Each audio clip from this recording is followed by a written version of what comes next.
Playoff season is upon us in the world of college sports, while some off seasons have already arrived for some Temple teams.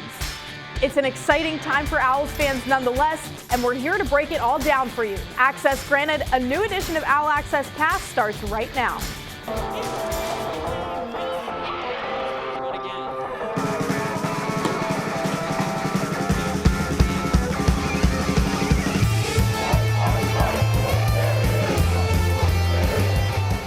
Hello and welcome back to another edition of OwlAccess Pass. I'm Brooklyn Vaughn. Adam Cronali will join us in just a moment. Hey, this isn't the Oscars or the Emmys, but if you like award shows, this one is for you. Temple Athletics has been raking in some impressive awards this past week on the field, off the field, from the pitch, court, or the gymnastics floor, you name it. But first, we'll start with the hottest team on North Broad right now, men's soccer. The team traveled down to Texas to take on SMU on Sunday night. Back in March when Temple defeated SMU, for the first time, it was the highest ranked win in program history. And with the AAC tournament just around the corner, the stakes are high with this rematch. It was a strong defensive battle early on with a scoreless first half, but here's Sean Karani head-to-head with Johnson, and the SMU keeper takes him out and gives the Owls a huge opportunity with the penalty kick. It's the midfielder Amir Cohen who drills it in and puts the Owls on the board first in this one. But just 2 minutes later, Skage Simonson finds the net for SMU and ties it up. To overtime we go. Just a few minutes in, Amir Cohen shoots, it's deflected, and that's the perfect setup for Mike Eigenall to strike. He goes top shelf to seal the deal. A celebration well-deserved for a 2-1 victory, which handed the Owls the third seed headed into the AAC tournament. And let's go ahead and take a look at the bracket here. Temple will be taking on the number 2 seed Tulsa for the first round of the tournament, while SMU will be taking on UCF later that day. The winner of each game will advance to the conference championship. Remember, Temple and Tulsa have previously met twice this season already. The Owls coming out on top for one game, and then the second game ending in a draw after a double overtime. It's sure to be a good matchup. Fans can watch this one at 4 o'clock on Thursday on ESPN+. As this week's AAC Weekly Honors roll out, it is no surprise that midfielder Amir Cohen and defender Pierre Cayette find themselves on this list. Amir Cohen is the Offensive Player of the Week after scoring in both the Memphis and SMU games, as well as having that key assist of the overtime game-winning goal in the SMU game. And these weekly honors are like clockwork for Pierre Cayette, who makes the honor roll list for the 4th time this year alone. Keep your eye on these two in their tournament appearance on Thursday. Sunday was a big day for the field hockey team, senior day that is. After Temple beat Villanova on the road on Friday, it was time for the Wildcats to make their way across the city for Sunday's game. 9 key ornaments put the Owls on the board, and with that goal, she now leads her team with 4 on the season. The Wildcats go on to score back-to-back goals to take the lead, but Caitlin Amston and Murthy Schulenberg, who scores right here, notched their first career goals as Owls and secured the win. Temple is vying for the 4th seed spot in the Big East tournament. Next up, they take on the Big 5 rival LaSalle on Thursday. With warmer weather and the end of the semester approaching, it means it's time to start thinking football. Yes, football again. Adam Cronali joins us to talk a little bit about how things are going over on 10th and Diamond and what Temple football fans have in store for next season. Hey, Adam. Hey, Brooklyn, thank you so much. Yeah, unlike in 2020, there is spring football this year, and the Owls are happy to get back on the field after a disappointing 1-6 record last season. And with a new year comes new faces with a brand new culture. A disappointing but unforgettable 2020 season, a season that included a 1-hour delay to the start of one game and a cancellation of another due to COVID-19.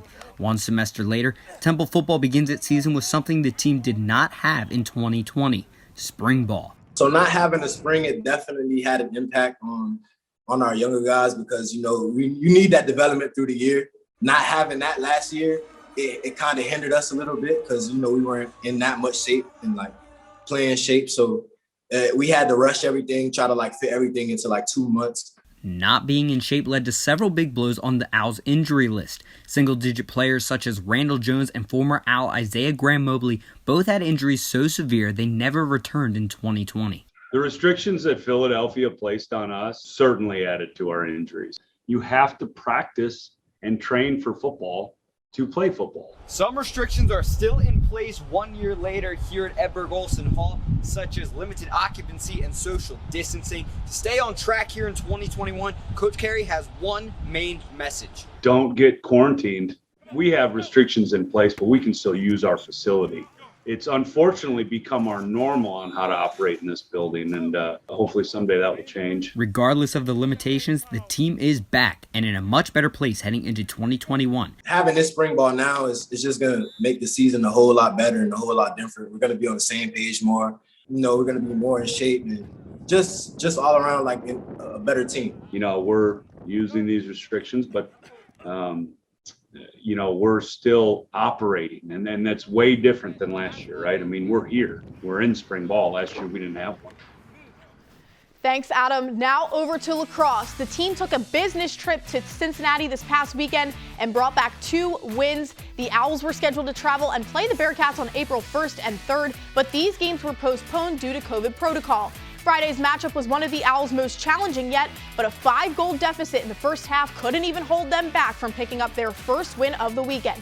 Bridget Whitaker set a career-high 5 goals, while Abigail Ryan and Megan Hoffman each netted 3. Final score 16-14, and then on Sunday afternoon, Temple was in control all day long, never giving up a lead to Cincinnati. It was another huge day for Bridget Whitaker and Megan Hoffman. Final score 10-8. The Owls keep a perfect 4-0 record on the road this season and move to an overall 8-3 record.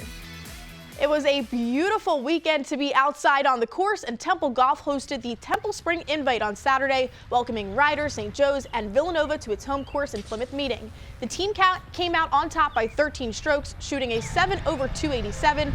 Junior Connor McGrath shot an even par 70 and shared medalist honors with Villanova's Matt Minerva. The gymnastics team ended their season last week, but the good times keep coming. This week, the coaching staff swept regional coaching honors. Head coach Josh Nilson was named WCGA Northeast Coach of the Year, and while it's his 3rd straight coaching honor, this is his first nod at the regional level. This, of course, coming after the program's historic season and Eagle Championship title. And both assistant coaches were also recognized as co-assistant coaches of the year. Cassie HAGEMAN, who has been with the program since 2019, led the beam team. Rachel Page led the vault team and also the floor team, which is ranked 22nd in the NCAA. Not bad for her first season on the coaching staff. Over to the courts, where the accolades continue to pour in for the volleyball team. Bakir Ganarashatnam was named the co-AAC Coach of the Year. Though it is his first award as the coach after 10 seasons with the team, it is well-deserved after leading the team to its AAC Conference Championship appearance. Another impressive honor was awarded to Falanika Danielson, who was named Libero of the Year. She makes history as the first freshman in the conference to earn a major award, which comes as no surprise after she led the conference in digs per set, assists, and service aces. An exciting week, to say the least, for Temple fans, but that will do it for this edition of OwlAccess Pass. For Adam Cronali and the entire crew, I'm Brooklyn Vaughn. Stay safe, and we'll see you next time.